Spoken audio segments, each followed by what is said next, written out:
Thanks for staying with us. Now, generally, all forms of violence have been found to harm the cognitive and emotional development of children. In addition, this malaise is known to have long-term and far-reaching consequences for young people who have witnessed one form of violence or the other as they grow up, to repeat the same behaviors that they have experienced and learned, believing such behaviors to be the acceptable norm. So one of the fundamental objectives of the federal government of Nigeria under the leadership of President Muhammadu Buhari, GCFR, is the provision of high-quality education for learners at all levels. As a state party, Nigeria guarantees the right of all learners, teachers, and other school users to receive education in a safe and secure learning environment. Now, in recent times, we've had too many cases of children being exposed to extreme violence, such as the mysterious death of the 14-year-old girl of Premier Academy Lugbe, Abuja, Miss Karen Apuche Akpaga, and the murder of Sylvester Oromoni of Dowen College, and the case of the 11-year-old whose throat was slit in Borno by a student for refusing to run errand. I mean, Jennifer took that story last week. This is just to name a few. This raises a huge concern, and we're beginning to wonder if kids are safe in schools and what role the government plays to ensure their safety. Now, please let us hear what you have to say. Remember, you can join this conversation. Send us an SMS or WhatsApp to 081-803-84663. You can also tweet to us at WaysShowAfrica1 with the hashtag WaysShow. All right, so this is actually very heart-wrenching. You know, you go into the papers. I mean, this conversation was packed by the recent one that just happened, the proprietor, that the community, out of the anger, went to the school and burnt down that school. That happened, I think, yesterday. You know, it is actually very sad. And it got me thinking that really, what exactly is the role of government? Protecting the lives of these children. You know, and how did we even get here in the first place? What's the root cause of us having schools that seems like nobody is watching? They can just do whatever it is that they wish to do. Do you know that it was actually when I came to Lagos that I realized that a duplex can be a school? That a 3-bedroom flat can be a school. It was a rude culture shock for me, because growing up in Kaduna, I mean, I did a video when I recently went to Kaduna. I don't know if you guys saw my status. My schools, the schools that we all went to, even though it was a one-man school, it was monitored strongly by the government, and it was massive. It was a structured learning environment, purpose built for a school. So when I see all of these things, it just got me thinking. I mean, this one that they used blade to cut his throat, thankfully the boy didn't die. Or is it the girl that was murdered with rat poison? Or is it Sylvester? There are too many cases of people just dying, you know. So what exactly is the role of the government, and why are we even here, right? What brought us to where we are today? It's very sad, really. For me, as a parent, you can't imagine you sending your child to school where that child is supposed to be nurtured, trained, and protected, only to be exposed to that level of crime and evil. It's really scary, because we never think it could happen to any one of us.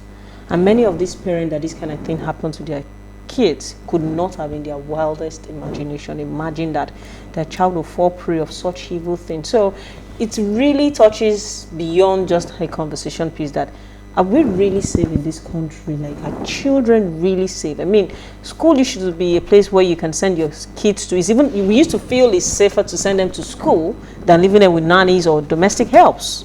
So to think that a child can go into a school and be exposed to high level of crime and death is quite worrisome, really. I don't know.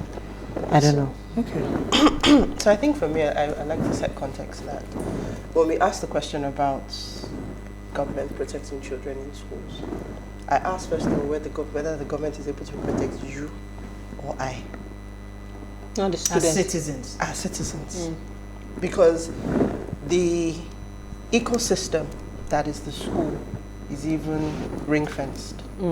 But first of all, when you talk about the role of government, securing the lives of the people is one. If if you want to even rate them in where they've done there, this conversation is over. We might as well just go. We might as well just go home. But when you come down to the schools, again, the genesis of this problem, because, you know, when you looked at the stories that had come out before, it was older kids, it was boarding schools, you say, now here we are, an innocent 5-year-old, absolutely gorgeous girl, has lost her life. Beautiful baby. So I start to ask myself, where, if we were to pick this situation apart, where would we start? We were just having an argument here about IELTS and the reason why people need IELTS, they're going to school abroad. And it brings me back to the education sector as a whole. First of all, the government has failed there, for starters. We have had a shift in our education sector in circa the last 40 years, where we've gone from predominantly government-run state schools, public schools, to even from missionary. Yeah, to private schools. And that shift happened because there was a failure. A gap is even a nice way to put it. There was a failure in the system as it was then. Many of us went to unity schools, at least 80s kids, early 80s kids. Many of us went to unity schools. Those were the schools you wanted to go to then, as secondary schools, right? There was a clear line of demarcation in the quality of education you got in those schools. It was a thing of pride to go to those schools. Today, when I think about those schools, so few of those schools today can still beat their chest and say, we're a top school.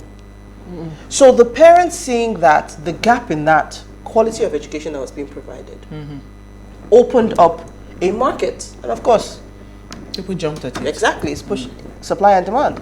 And people have taken advantage of this and have opened schools.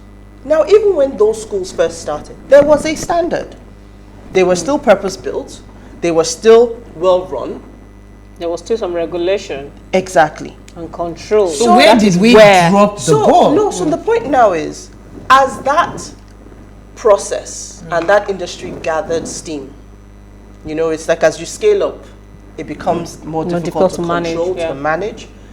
And now, like you said, I can wake up today and I can decide to open a school in a 3-bedroom flat. It starts or with in my house. Even with crèche. You know? People run crèche with a big hill. Exactly. That's where a lot of this start from. So the fact is, what is, when you start to talk about now where the governance should come in, what has the government done over the last 40 years to even regulate and manage this booming sector? Because if you hear what is being collected in school fees, that's another conversation entirely. The sector is booming.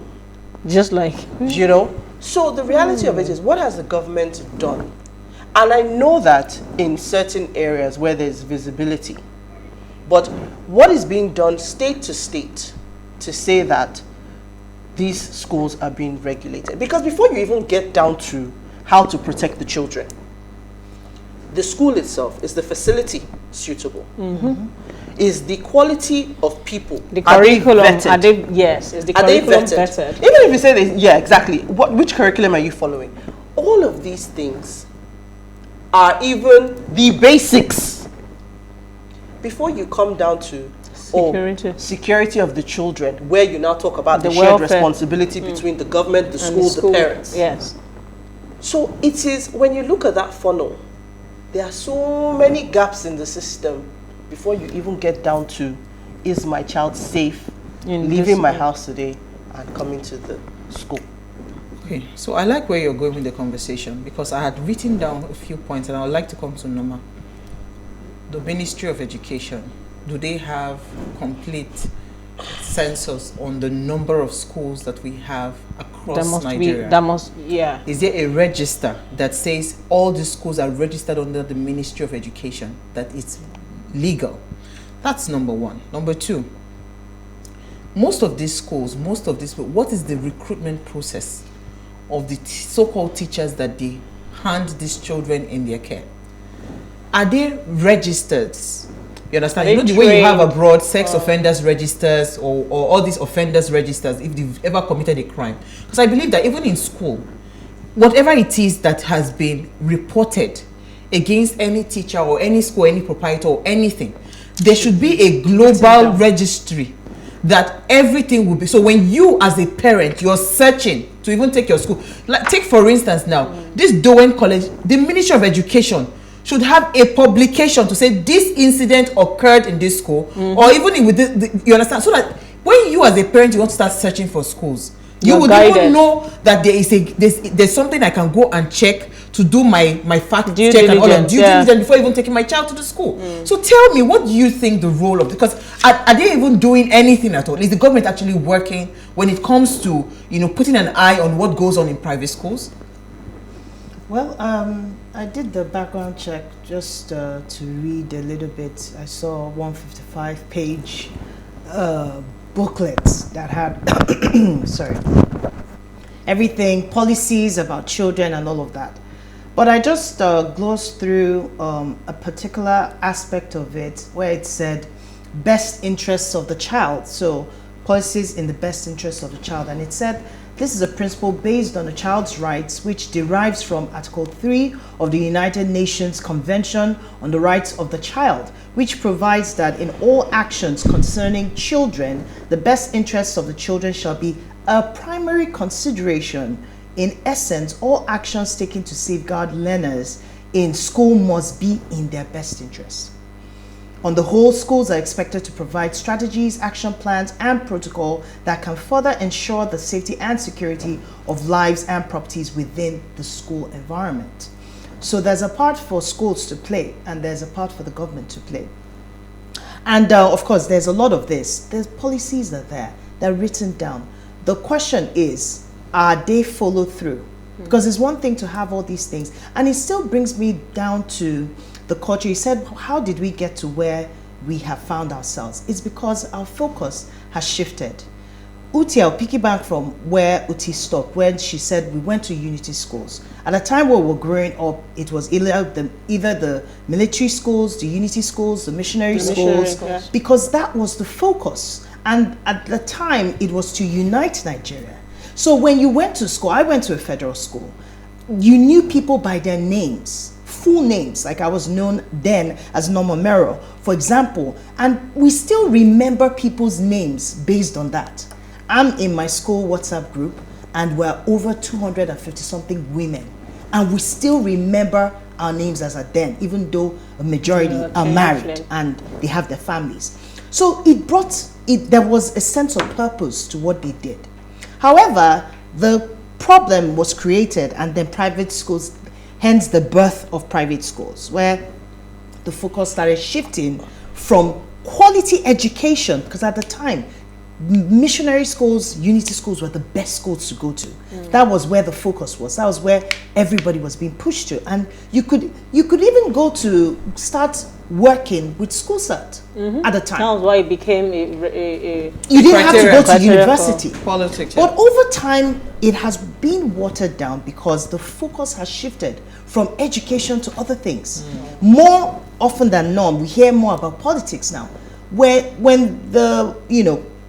in politics, most of what is being sold is either we're going to give water, but I hardly see any focus on education, right?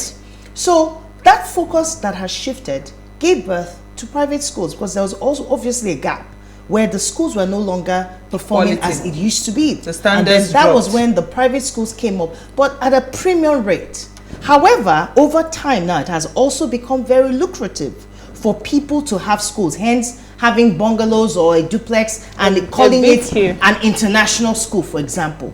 Now, where the government, imagine, now where the government is supposed to play significant, if, again, I stress, if the focus, part of what they intend to do for the citizens of Nigeria is to be able to educate the mind, to inform, to transform, isn't it? However, I don't know what that, because actions speak louder than words. This, over time, we have seen it has almost become a norm for you to hear on the news, in the news, that something has happened to a school or children, there's no safeguarding. So where the government is supposed to play roles is in being able to make sure that mushroom schools or this and that, even if you call yourself a school, there are guidelines, there are things. Like you rightly said, what's the recruitment strategy? The quality of the teachers, the quality, even in their mental state of mind. Because it's not everybody, you can speak all the grammar, you can look the part, but mentally, are you stable? For a teacher, a proprietor, in this case study, Hanifa, who is the most recent case now, to take a 5-year-old, kidnap that child, take 6 million from the parents, and murder that child at the end of the day, already tells me that that person is very unstable in his mindset. Now, for schools to be recruiting people to even the position of a proprietor was under someone's watch, because the education board is supposed to come into action. There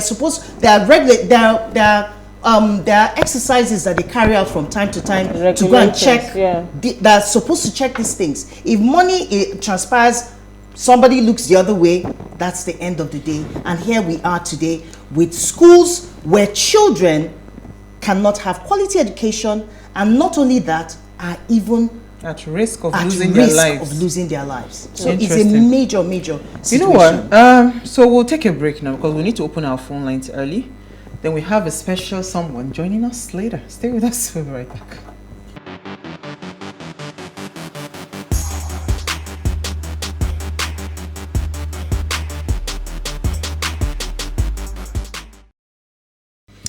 All right, so if you just tuned in, it's our Ladies' Night Out, and our focus today is on private schools. We're asking what the role of the government is in ensuring the child's safety.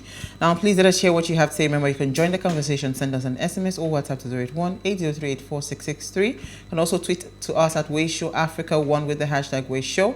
Our phone line is also now open. Call us on 07025007749. Let's hear what you have to say. Remember to turn off the volume of your television set so we can hear ourselves. All right, so again, welcome, Zini. Zini for short. So in case you didn't know, Norma has a twin sister. This is her twin.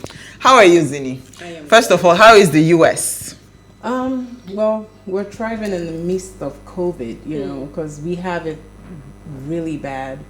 And, with the weather now being cold, the kids are being told not to come to school, and a lot of people are not at work. They're working from home, of course, except from you. The healthcare industry. Because you're always at work. You're always working. Yes. Thank you so much for joining us, because it's actually interesting. We're talking child safety today in schools. Maybe you should run us through.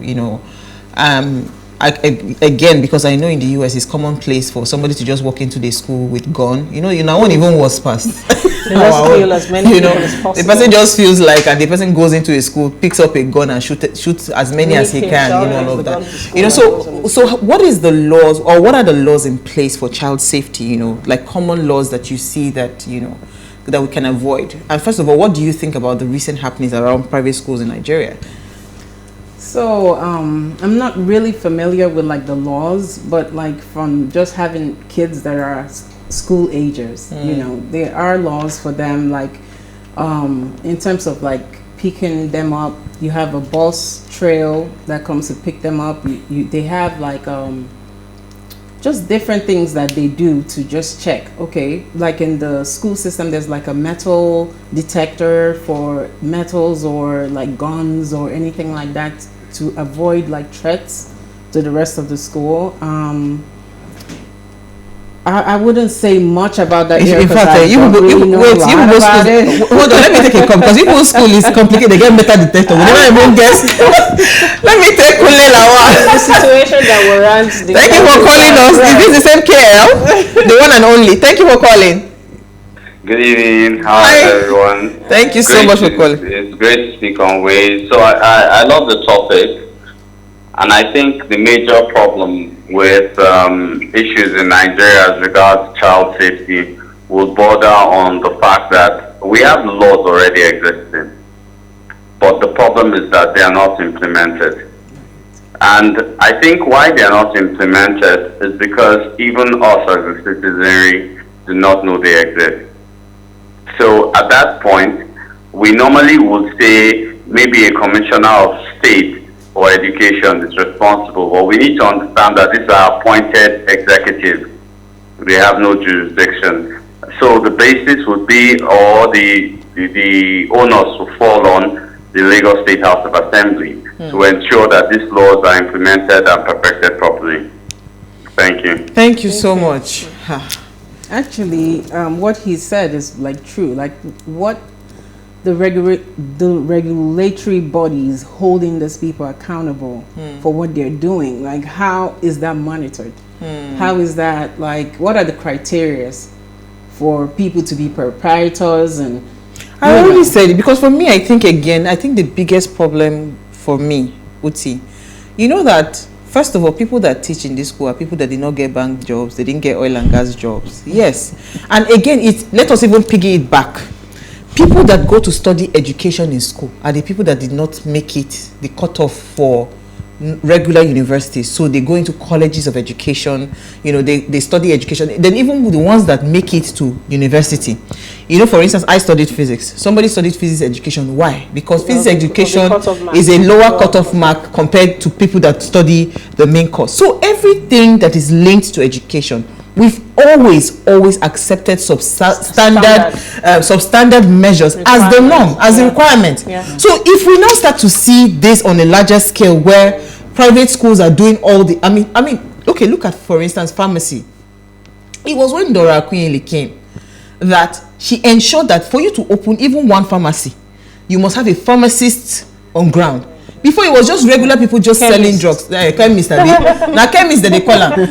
But now the rules was so glaring. And again, that is supposed to be the standard for education. Yes. You are supposed to have an education qualification, meaning that you've gone through the 4 walls of an educational institution to become an educator. But how many of these criteria are being followed? Yes. Do you understand? See, the challenge that I think we have here is largely where you mentioned at these schools registered. Of course, if you go to the Ministry of Education, you will find a long list of all the registered private schools. And it also goes back to the failure of the government in terms of we've shifted our focus from what's important in terms of managing the project, managing the responsibility, ensuring there's consistent checks. And also, the population are increasing. Part of our challenge in this country, which we really are not aware of, we have the challenge of a developing country, and we have a large population to deal with.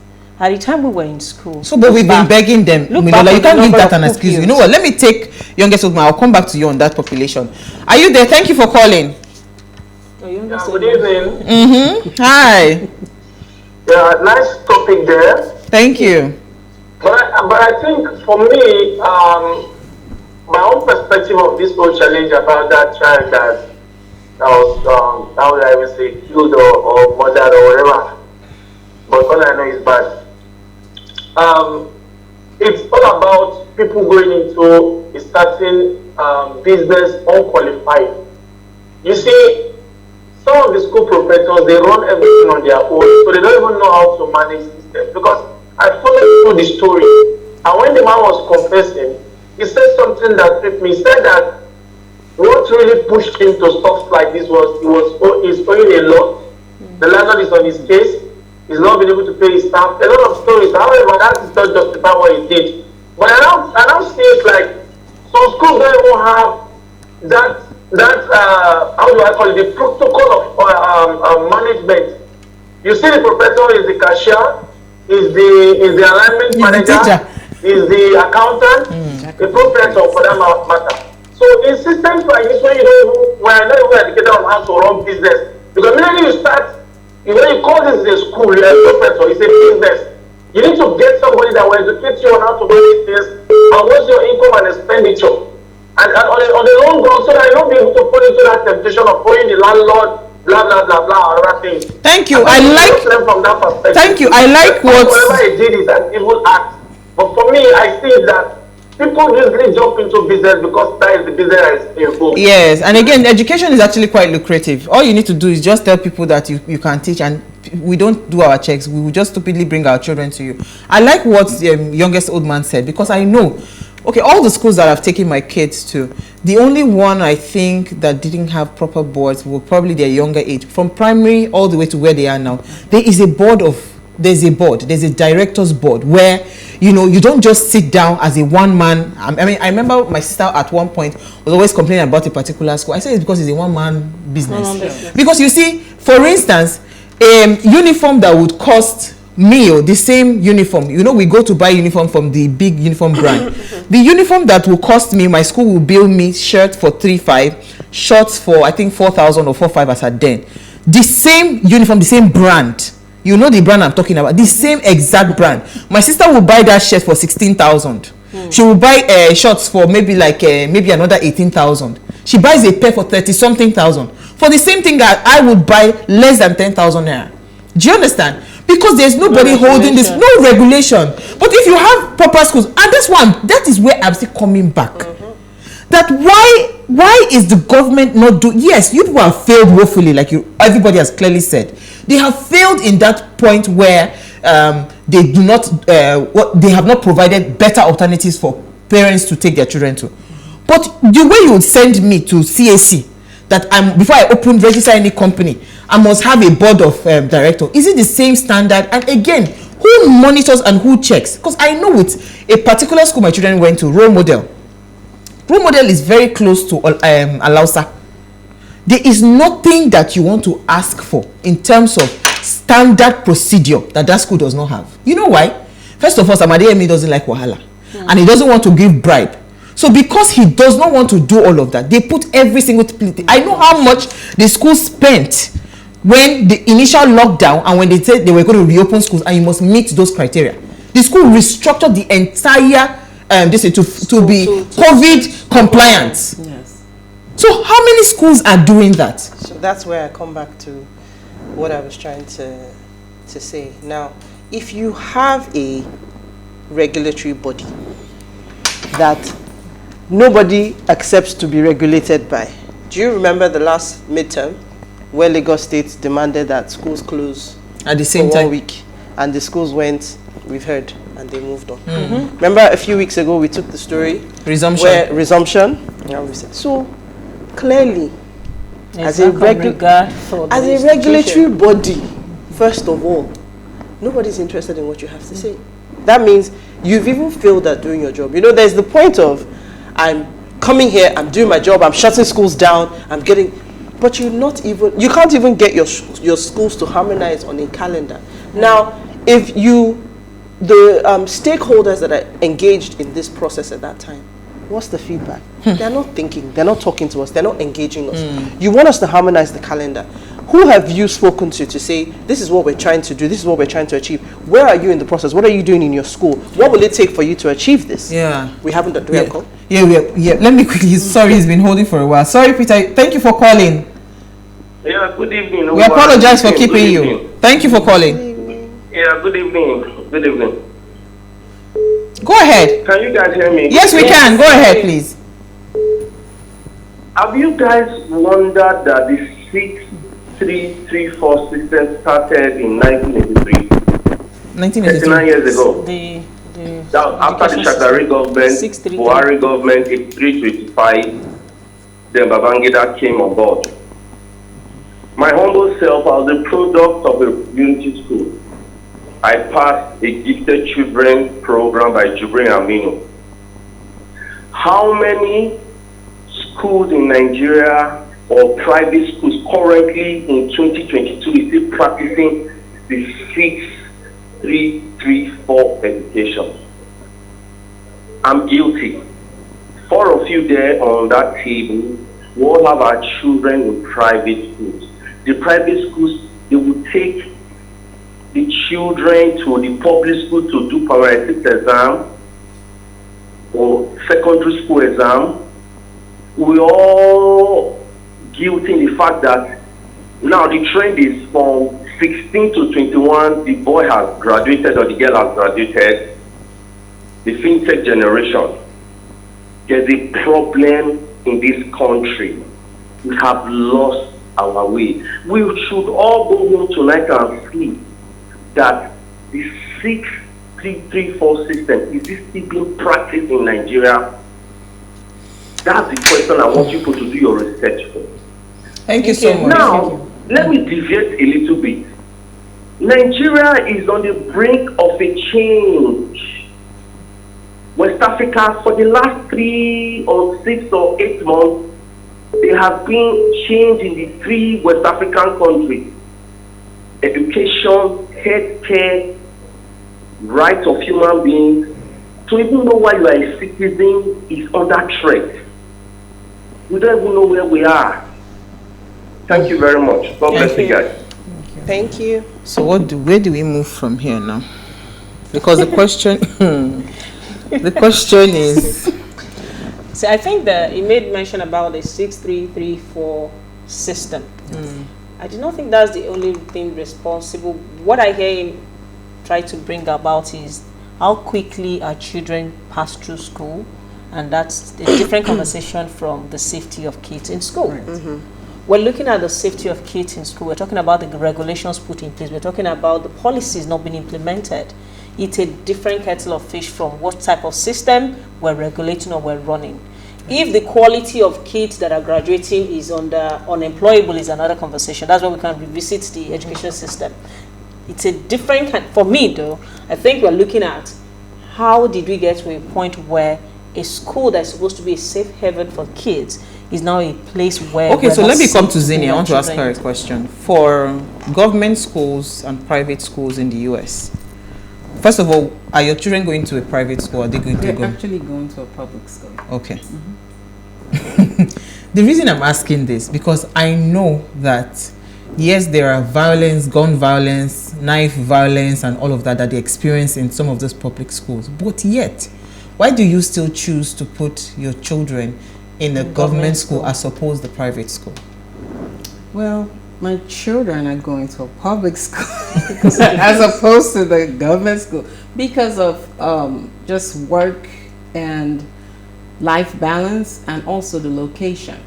And we checked out the schools, and the schools are appropriate for our kids, so we don't see anything wrong in going to public. Yes. So and they are doing very well. Wait, Nana, I'm coming. I want to catch you where, because I hear that you pay through your nose to go to a private school. To go to a private school abroad, and the standard of education in the public school sometimes, I mean, it was Kenya, I believe. I was watching a documentary one time. They were begging that private schools were shutting down because the government came and changed the face of all their government schools, that everybody was pulling out their words from to the public schools. So right now, a lot of private schools were shutting down because they didn't have customer anymore.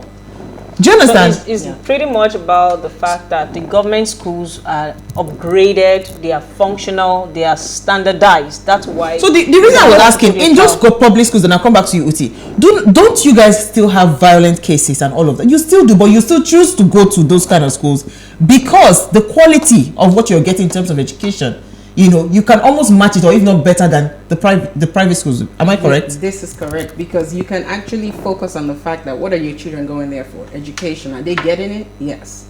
Is the standard upheld? Yes. You know, whereas instead of just saying, oh, the school system is not good, or this, or the environment, you know, so it's, are they abiding by rules? There's regulations, there are rules, and they follow it. And the kids are beneficial, they're benefiting from all the rules and regulations and policies in place. Whereas, you know, in the government schools, you know, it is a no matter. So I think I was just going to say that when we talk about these things, I think it's also important to realize that if you today were a parent or are a parent and you're looking for schools for your children, a government school won't cross your mind. So no matter what you say, there is a gap. yes. And what we have done is we have found an alternative to our problem. Yeah. Even when you talk about curriculums, how many of us, or let me put it this way, how many people that can afford it intend for their children to go to universities in Nigeria? You don't. So even from the perspective of choosing a curriculum, Parents now have to choose whether I'm choosing between a school that's British doing a British curriculum or doing an American curriculum, because you are thinking ahead to a problem that has been created. Because we had a culture at one point where the schools that were available were fine. We all wrote WAEC and it was it. We didn't do British, we didn't do whatever. Wherever you went after that, you went and adjusted. But now, we've created a system where you don't even consider that. In the US, in the UK, the mindset is still government school. It's illegal in the UK for a child not to be in school. So the government you can't enforce something if you haven't made it possible for it to happen. So there is a school in your district, in your neighborhood, in your borough, there's schools for you to go to based on where you live. So children walk to school. So the traffic we even create here, because people are you walk to school. So in that sense, you have opportunities, or you have a mindset that I'm not looking for a private school. For you to go to private school in the UK, do you know, or well, what in the UK is called public schools, funny way, the other way around. For you to go to public school in the UK, do you know what it costs? An arm and a leg that the average commoner cannot afford. All the risky. We have run out of time. Sorry.